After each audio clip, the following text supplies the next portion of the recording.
So Sophie Cunningham just came out and said it. I mean, that's Sophie Cunningham for you.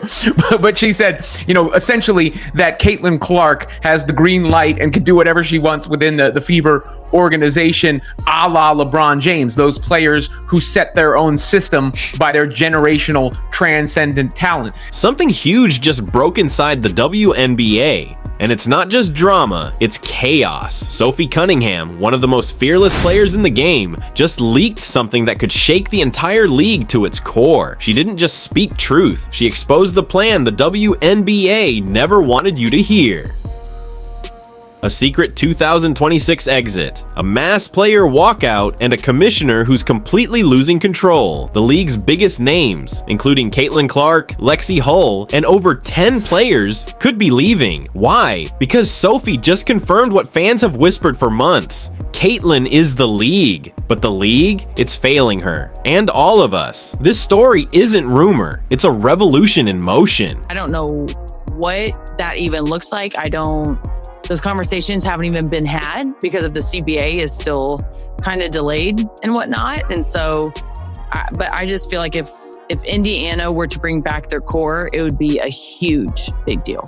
System and they collided. Now, Sophie Cunningham is saying that, yeah, Caitlin Clark enforced her power and made changes as she should. And we've heard Sophie Cunningham in other interviews say, hey, when Caitlin playing, we got to play a different way. It's a different system when she play, as it should be. Like, if y'all didn't want to play that way, y'all should have never came. Y'all should have never showed up.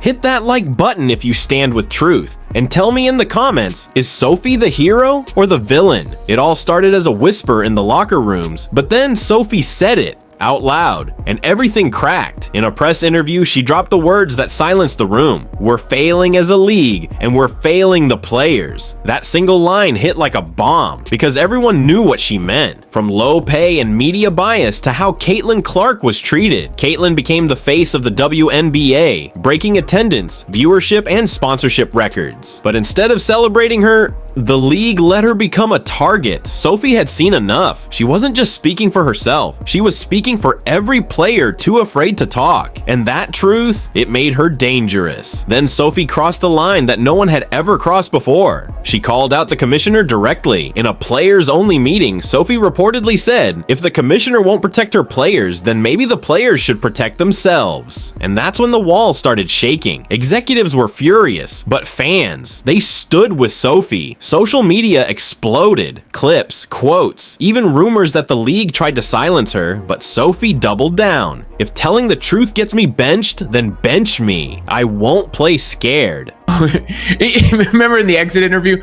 she came out and said she was going to be good and then blasted Kathy Engelbert, just let her have it. let the WNBA powers that be have it. And that's what's made Sophie into a star. I mean, it was featured heavily after she came to Caitlin Clark's defense because people were so desperate to see somebody step up and stand up for CC. At that point, she wasn't just speaking, she was leading a movement. It all circled back to the Indiana Fever. In the team everyone was watching, Caitlin Clark had brought new life, new fans, and new energy to the league. But the tension behind closed doors was real. Teammates saw how hard Caitlin worked, how much pressure she faced, and how the league used her name, but didn't always stand by her. Sophie stood up and said it plain. Without Caitlin, half this league wouldn't even sell out. But instead of protecting her, they let her take hits, on the court and off it. Fans called her a hero, critics called her reckless. But then came the real twist. According to insiders, Sophie didn't just speak up, she leaked something massive, a plan, a quiet player-led movement for a 2026 mass exit, where top players would walk away from the WNBA to either join or build a new independent league. And here's where it gets wild. Sources claim investors are already talking to player reps. The idea? A league built by players, for players, with fair pay, creative control, and full protection for stars like Caitlin. When this leaked, the commissioner reportedly lost it. Meetings, panic, phone calls flying, and in the middle of it all, Sophie Cunningham. Calm, silent, unbothered. Then she posted one cryptic sentence that broke the internet. Some leagues build history, while others just lose it.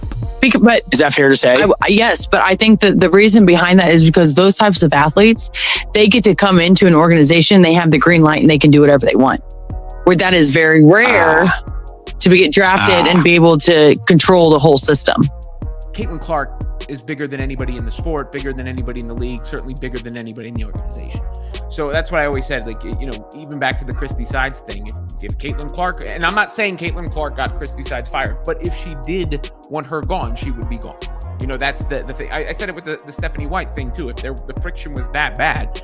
But I think that was the interesting thing we never got to see fully play out this year, was the growing pains, where Stephanie White is clearly a great coach and Clark is clearly a generational talent, and Clark is a system within herself, but Stephanie White was trying to get Caitlin Clark to, you know, Thousands of fans flooded the comments, theories, support, rage, and in that moment, the WNBA officially went into meltdown mode. Insiders say the commissioner called Sophie's words reckless and dangerous, but the damage was already done. Players were messaging Sophie privately, thanking her for saying what they couldn't. Even some staff members reportedly told her, "You said what everyone's been afraid to admit." And here's the wild part. Every public appearance the commissioner made after that, crowds booed, fans waved signs, and clips of her getting heckled went viral across TikTok and X. The WNBA wasn't just losing control, it was losing trust. The season might be over, but the war has just begun. You know the system Caitlin wants to play.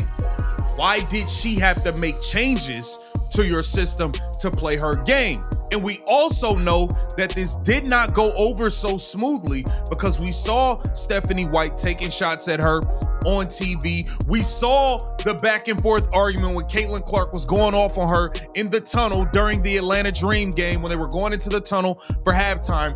We saw Stephanie White play Caitlin Clark at small forward. We saw Caitlin Clark play small forward for an entire game. For an entire game. So don't get it twisted. Sophie is saying, yeah, Caitlin Clark has say so, da-da-da.